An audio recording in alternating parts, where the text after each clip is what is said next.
على امتداد الحدود البحرية بين الأجزاء الشرقية والغربية للبلاد، كانت مجمعا للعديد من الحضارات القديمة.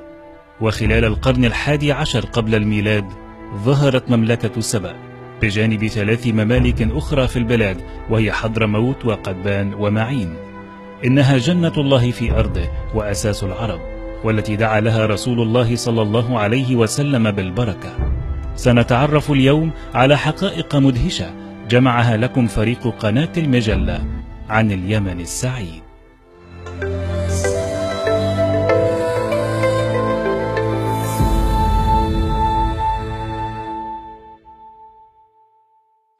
اليمن الكبرى أو اليمن التاريخية ثاني أكبر دولة في شبه الجزيرة العربية، ولديها أكثر من 200 جزيرة في البحر الأحمر وبحر العرب، أكبرها جزيرة سقطرى وحنيش.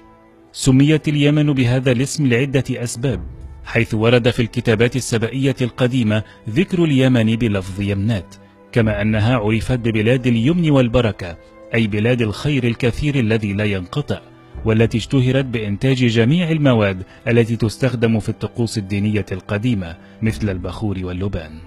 سبب آخر لتسميتها هو وقوعها يمين الكعبة المشرفة، كما قيل أن الاسم نسبة إلى يمن بن قحطان الذي قيل أنه أبو اليمن، وقيل أنه نفسه صاحب اسم يمن. وقيل أن جميع العرب كانوا بمكة فتيامن بنو يقطان، وفي رواية بنو يمن، فسميت اليمن لذلك.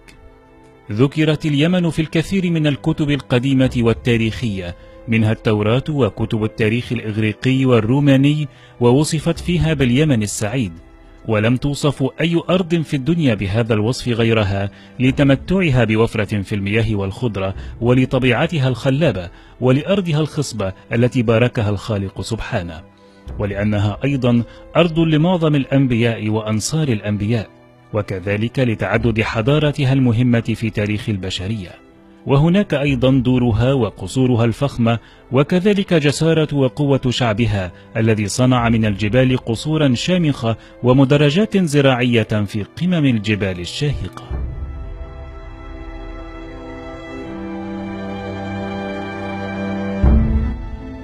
تعتبر اليمن بحسب الكتب التاريخية المختلفة وبحسب ما توصل له العلم مؤخرا الموطن الأول للجنس البشري على الأرض، ونقطة التجمع والانطلاقة الأولى للهجرات البشرية.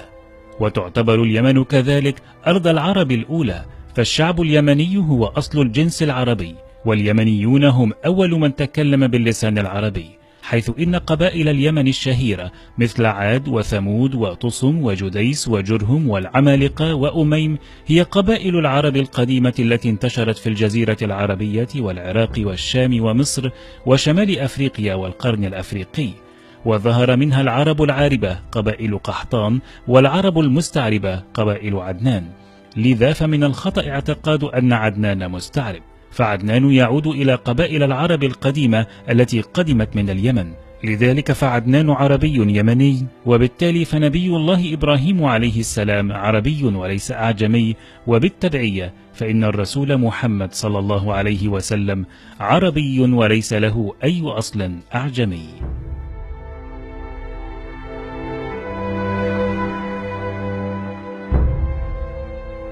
الفينيقيون قوم هاجروا من أرض اليمن تجاه الشمال، وسكنوا في لبنان، ونشأ منهم شعبهم الشهير لينشئوا الحضارة الفينيقية. كما هاجرت قبائل اليمن إلى مصر وسكنت ضفاف النيل، وأنشأت ما سمي بالحضارة المصرية القديمة الغنية عن التعريف. وهناك العديد من الكتابات التاريخية التي أوضحت أصول شعب مصر الذي يعود إلى اليمن. قبيلة جرهم اليمنية الشهيرة هي أول من سكن بأرض مكة، وهي من أوى إليها نبي الله إسماعيل عليه السلام وأمه هاجر، ومن نسلها جاءت قريش، وتزوج نبي الله إسماعيل من بناتها، ومن ذريتهما جاء نبي الله محمد عليه الصلاة والسلام. لذلك يقول رسول الله صلى الله عليه وسلم: أهل اليمن هم مني وأنا منهم، وغيرها الكثير من الأقوال المأثورة عن الرسول التي يشير فيها إلى علاقته بأهل اليمن.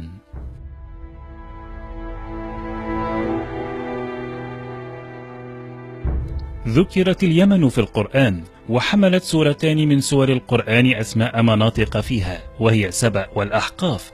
أما سبأ فامتدت من مأرب شمالا إلى شبوة شرقا، وأما الأحقاف ففي حضرموت شرقا. كما وصف القرآن اليمن بأنها جنة وبلدة طيبة، ولم يطلق على أي أرض هذا الوصف في القرآن غير اليمن.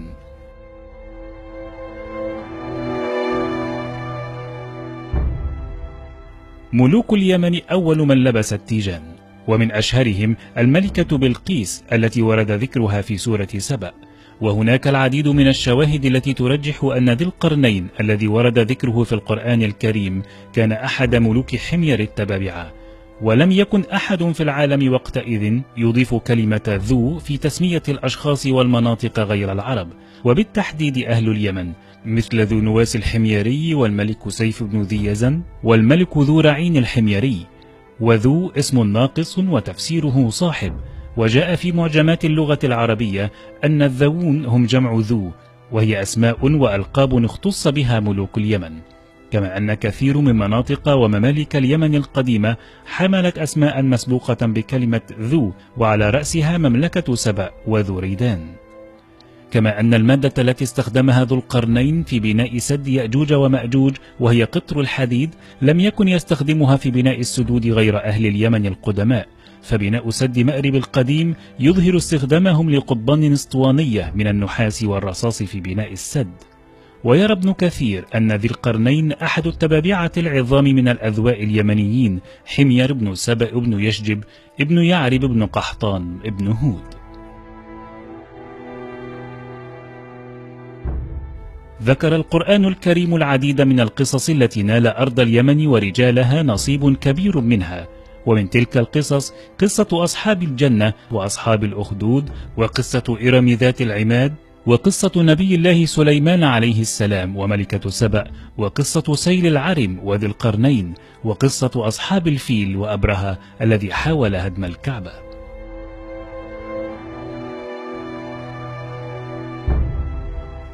يوجد في اليمن عدد من قبور الأنبياء التي يعتقد عدد من الباحثين اليمنيين والعرب حقيقتها، ومنهم نوح وأيوب وهود وصالح وشعيب عليهم السلام. وجدير بالذكر أن إفريقيس بن ذي المنار، وهو أحد أشهر الملوك التبابعة اليمنيين القدماء، هو الذي سميت قارة أفريقيا باسمه. اللغة الرسمية في اليمن هي اللغة العربية، ورغم ذلك توجد أقلية تتحدث اللغة الأمهرية، وهم السكان الذين يعيشون في شرق اليمن، ولهجتهم متأثرة باللغة السبئية القديمة التي سادت في البلاد منذ عصور.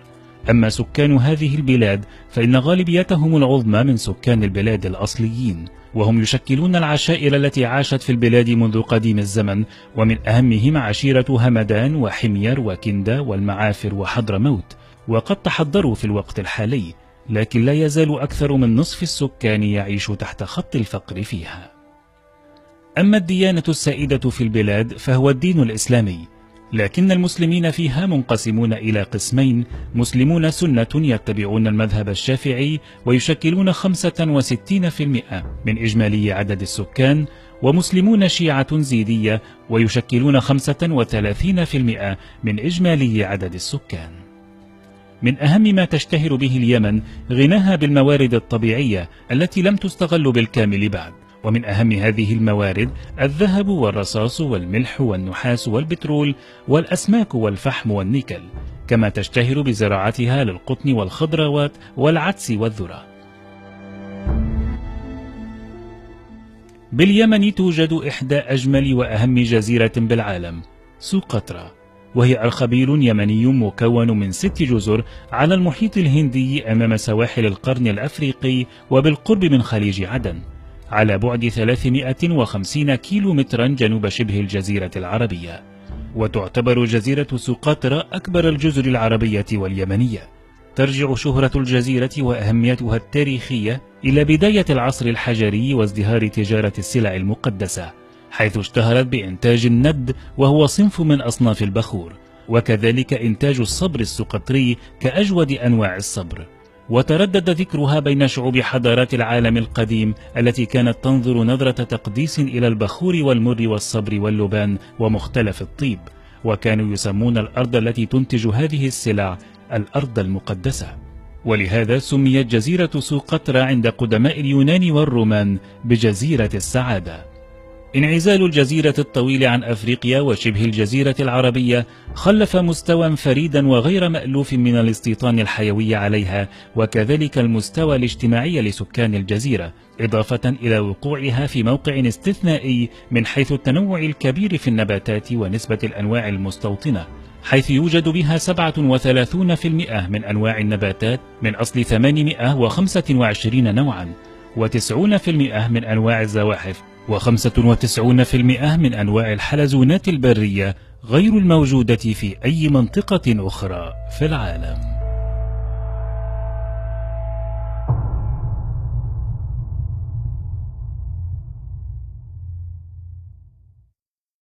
نتمنى لكم قضاء وقتا طيبا وممتعا مع قناة المجلة. لمشاهدين الجدد اشترك الآن كي يصلك منا جديد الفيديوهات. لكم منا كل التحية والاحترام. فريق عمل قناة المجلة.